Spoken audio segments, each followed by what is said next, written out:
आज तक जितना जनक को सहना था उसने सह लिया। अब जनक के लिए लोगों की सहने की बारी आ चुकी है। यानी जनक हमेशा दूसरों के कष्ट के कारण, दूसरों के दिए हुए दर्द के कारण रोती थी। अब जनक के लिए लोग रोएंगे, या यूं कहें कि जनक को इंसाफ मिलने के चलते हुए लोग रोते हुए दिखेंगे। और ये लोग कौन होंगे? तेजस, कुलभूषण, सृष्टि, अर्शी, ये जो तनुजा, ये और हमारे अनिरुद्ध के परम पूज्य पिता श्री भाई शुभांकर बोस। और ये सारे लोगों को ना पता चलेगा कि जनक इकलौती ही काफी है। और जनक के साथ यदि उसके पिता ब्रजभूषण है, अनिरुद्ध है, तो भी उसे कोई परवाह नहीं है, बल्कि जनक इस लड़ाई को अकेले लड़ सकती है। क्योंकि जनक का कुछ रॉकिंग परफॉर्मेंस आने वाला है, जो कि कोर्ट में ही आने वाला है। और कोर्ट में जनक की सबसे बड़ी लड़ाई का जनक इकलौती ही मिलकर आगाज भी करने वाली। यानी कुल मिलाकर ये कहना गलत नहीं होगा कि अब जनक जो लड़ाई लड़ने वाली है ना, वो लड़ाई उसके खुद के अकेले की होगी, उसके स्वाभिमान की होगी। जहां पर उसका साथ भले ही पिताजी खड़े होंगे, उसके ब्रजभूषण अनिरुद्ध खड़े होंगे, लेकिन फिर भी इस लड़ाई में जनक अकेली ही दमखम दिखाने वाली है। और ये जो लड़ाई होगी ना, इसमें भाई बहुत से लोग हाथ जोड़कर माफी मांगेंगे। जैसे अर्शी भीख भी मांगने वाली है, जनक से भीख मांगेगी और जनक के सामने हाथ भी फैलाएगी। वो भीख क्या होगी और जनक और हमारे अर्शी के बीच में क्या वो बातें होंगी, और कोर्ट रूम के तमाशे में क्या कुछ होने वाला खास, आज ये जानते सारे तमाम अपडेट्स को और पूरी नई कहानी को आज के इस खास रिपोर्ट में। नमस्कार दोस्तों, आप सभी का स्वागत है आपका अपने YouTube channel times of media में, जहां पर मैं आपका अपना होस्ट वेणु कुमार आपके अपने पसंदीदा शो जनक से जुड़े एक और बड़ा अपडेट को लेकर आप सभी के सामने हाजिर हो। जहां पर लाजमी सी बात है कि भाई सृष्टि का भांडाफोड़ हुआ है, तो सृष्टि घर में चुपचाप तो बैठेगी नहीं। सृष्टि को कोर्ट जाना है, विनायक के सामने लड़ना है।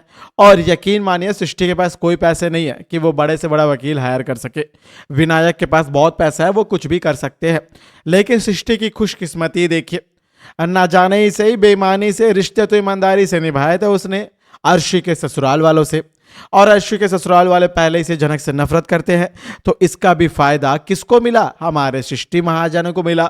और सृष्टि के कारण ही जनक की इमेज बनी है कि भाई सृष्टि के ससुराल, या यूं कह के अर्शी के ससुराल वाले, यानी जनक के घर वाले, अनिरुद्ध के घर वाले जनक से ही नफरत करते हैं।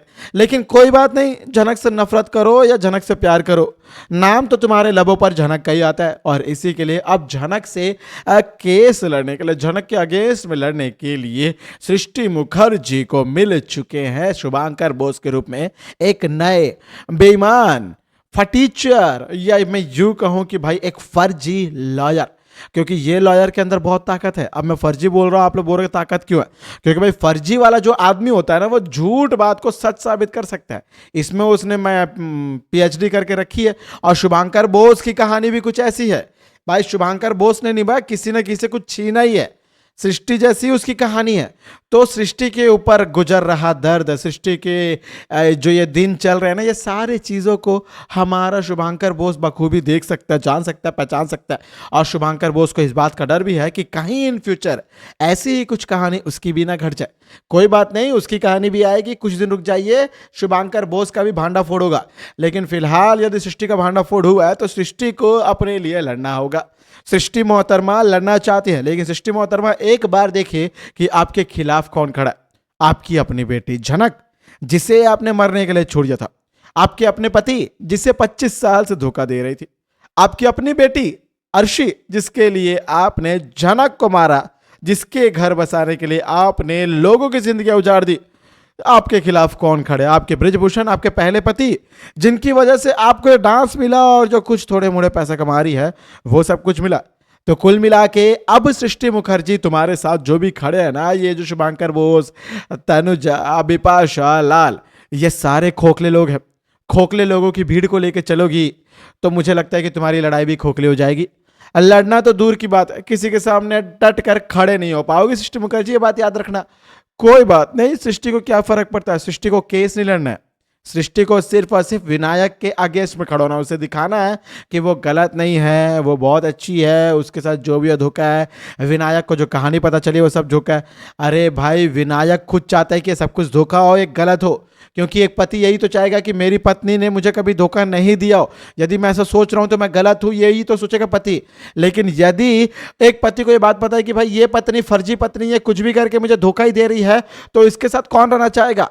लेकिन फिर भी विनायक का बड़प्पन देखिए कि भाई गेस्ट रूम में जगह दिया है सृष्टि को, लेकिन मैं तो बोलता हूँ विनायक गेस्ट रूम में भी नहीं, कहीं पे भी से जगह मत दो। तो ये ऐसी ना हो कि आधी रात को आएगी, तुम्हें ही कुछ दवाई खिलाएगी और बोल देगी कि हार्ट अटैक से तुम्हारी मौत हो गई, ताकि तुम उसके खिलाफ खड़े हो जाओ और तुम्हारी सारी संपत्ति उसकी हो जाए। बच के रहना विनायक, मैं तो पहले ही बोल रहा हूँ। और कहीं ना कि दोस्तों एक और बहुत बड़ी बात है कि भाई विनायक ने एनिवर्सरी में अपने परिवार वालों को बुलाने की बातें की थी, तो उनके परिवार के बारे में मेकर्स ने कोई जिक्र नहीं किया। और एक और बहुत बड़ी बात है, हमारे झनक के मेकर्स के बारे में एक बहुत बड़ी बात है कि भाई आदित्य कपूर कहाँ है?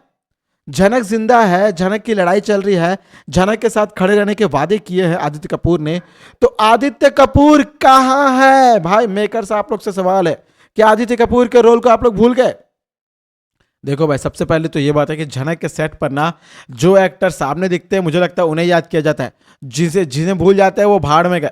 आदित्य कपूर को लेना था तो आदित्य कपूर को नहीं लिया। आदित्य कपूर भी यदि इस केस में रहते, खड़े रहते, तो शायद यदि ये केस ना झनक की तरफ और भी स्ट्रांग होता, झुकता भी।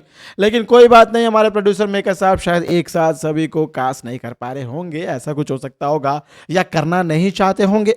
लेकिन भाई अब अनिरुद्ध झनक का साथ देगा भरे कोर्ट में। कोर्ट का जो तमाशा शुरू होने वाला है, इसमें भाई एक एक से पूछताछ होगी, बिपाशा से पूछताछ होगी, भाई हमारे लालों से पूछताछ होगी, और हमारे छोटों से पूछताछ होगी, हमारे अप्पू दीदी से पूछताछ होगी, बिपाशा, लाल, तनुजा, सबसे पूछताछ होगी। लेकिन इतने सारे लोग से पूछताछ होने के बाद भी कोई भी झनक को सपोर्ट नहीं करेगा। लेकिन झनक को किसी सपोर्ट की जरूरत नहीं है। कुछ सूत्रों का यह मानना है कि झनक के केस हार जाएगी, लेकिन वहीं पे कुछ सूत्रों का यह भी मानना है कि झनक केस जीतेगी, और झनक केस जीते ना जीते अनिरुद्ध झनक को अपने घर लेकर जाएगा एस अ बोस परिवार की नई बहू के रूप में। अब जो सृष्टि मुखर्जी ने शुभांकर बोस का हाथ थामा, या यूं कहे कि शुभांकर बोस ने सृष्टि के लिए अपनी वकालत को एक कर दिया है, क्या ये केस लड़ पाएंगे, ये क्या केस जीत पाएंगे, ये भी बहुत बड़ी बात होगी। और भाई झनक के जो लॉयर है ना वो कोई धोखा नहीं देंगे। ये जो अपडेट आई थी वो भी गलत अपडेट है। झनक का जो लॉयर है वो ईमानदार है, वो झनक के लिए ही लड़ेगा। लाजमी सी बात है कि भाई अनिरुद्ध के पास जो लेटर है उसका भी जिक्र होगा, क्योंकि ये जो सृष्टि है ना ये बोलेगी कि यदि ऐसा कुछ है तो सबूत क्या है, और इसी के लिए अब अनिरुद्ध उस लेटर का भी इस्तेमाल करेगा, यानी उस खत के द्वारा ही अब पूरा चिट्ठा खुलेगा। और ये जो कोर्ट रूम का ड्रामा होगा ना, इसमें ये खत बहुत मैटर करेगा। और इस खत में क्या लिखा है इसके ऊपर मैंने एक अलग से वीडियो बना दी है जो जल्दी आपके सामने आ जाएगी। लेकिन मैं इतना जरूर बता रहा हूं कि ये जो कोर्ट रूम का तमाशा होगा ये शो के टीआरपी को और बढ़ा देगा, और झनक और अनिरुद्ध को एक साथ दिखाकर मेकर्स ने कहीं ना कहीं हमारी बातें जरूर सुन लिया। तो दोस्तों ये थी आज आपके पसंदीदा शो झनक से जुड़ी एक और बड़ी अपडेट। मैं उम्मीद करूंगा आप लोग को वीडियो अच्छी लगी होगी। दोस्तों बेशक वीडियो अच्छी लगी हो तो वीडियो को लाइक करें, शेयर करें और सब्सक्राइब कर दोस्तों आपके अपने YouTube channel times of media को, ताकि आप अपने पसंदीदा शो झनक से जुड़े सारे अपडेट को सबसे पहले पा सके। दोस्तों मैं आपका अपना होस्ट वेणु कुमार आपके अपने पसंदीदा शो झनक से जुड़े एक और बड़े अपडेट को लेकर जल्द ही आप सभी के सामने होऊंगा हाजिर। तब तक दोस्तों आप सभी को टाटा, गुड बाय, जय हिंद और जय भारत।